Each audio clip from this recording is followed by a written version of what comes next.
अध्याय 19।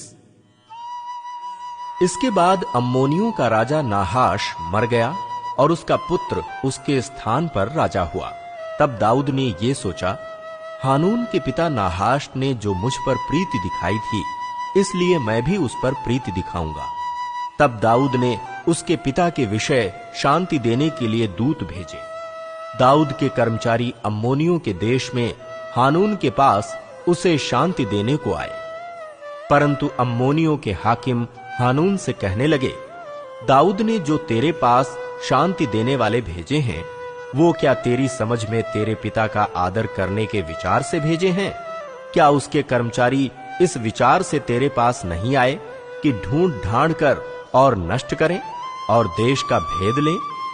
इसलिए हानून ने दाऊद के कर्मचारियों को पकड़ा और उनके बाल मुड़वाए और आधे वस्त्र अर्थात नितंब तक कटवाकर उनको जाने दिया। तब कई लोगों ने जाकर दाऊद को बता दिया कि उन पुरुषों के साथ कैसा बर्ताव किया गया। अतः उसने लोगों को उनसे मिलने के लिए भेजा, क्योंकि वे पुरुष बहुत लज्जित थे। और राजा ने कहा, जब तक तुम्हारी दाढ़ियां बढ़ न जाएं, तब तक यरीहो में ठहरे रहो और बाद को लौट आना। जब अम्मोनियों ने देखा कि हम दाऊद को घिनौने लगते हैं, तब हानून और अम्मोनियों ने 1000 किक्कार चांदी, अरम नहरैम और अरम माका और सोबा को भेजी कि रथ और सवार किराए पर बुलाए। इस प्रकार उन्होंने 32,000 रथ और माका के राजा और उसकी सेना को किराए पर बुलाया। और इन्होंने आकर मेदबा के सामने अपने डेरे खड़े किए। अम्मोनी अपने अपने नगर में से इकट्ठे होकर लड़ने को आए। ये सुनकर दाऊद ने योआब और शूरवीरों की पूरी सेना को भेजा। तब अम्मोनी निकले और नगर के फाटक के पास पांति बांधी, और जो राजा आए थे वे उनसे अलग मैदान में थे। ये देखकर कि आगे पीछे दोनों ओर हमारे विरुद्ध पांति बंधी है, योआब ने सब बड़े बड़े इस्राएली वीरों में से कुछ को छांटकर अरामियों के सामने उनकी पांति बंधाई और शेष लोगों को अपने भाई अबीशै के हाथ सौंप दिया। और उन्होंने अम्मोनियों के सामने पांति बांधी।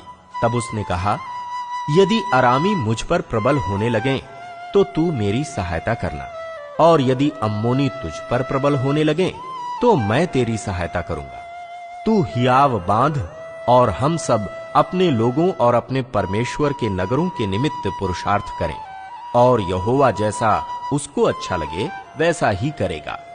तब योआब और जो लोग उसके साथ थे अरामियों से युद्ध करने को उनके सामने गए, और वे उसके सामने से भागे। ये देखकर कि अरामी भाग गए हैं, अम्मोनी भी उसके भाई अबीशै के सामने से भागकर नगर के भीतर घुसे। तब योआब यरूशलेम को लौट आया।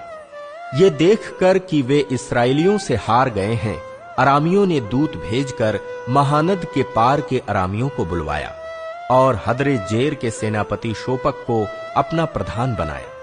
इसका समाचार पाकर दाऊद ने सब इस्राएलियों को इकट्ठा किया और यरदन पार होकर उन पर चढ़ाई की और उनके विरुद्ध पांति बंधाई। तब वे उससे लड़ने लगे, परंतु अरामी इस्राएलियों से भागे, और दाऊद ने उनमें से 7,000 रथियों और 40,000 प्यादों को मार डाला, और शोपक सेनापति को भी मार डाला। ये देखकर कि वे इस्राएलियों से हार गए हैं, हदरेजेर के कर्मचारियों ने दाऊद से संधि की और उसके अधीन हो गए, और अरामियों ने अम्मोनियों की सहायता फिर करनी न चाहिए।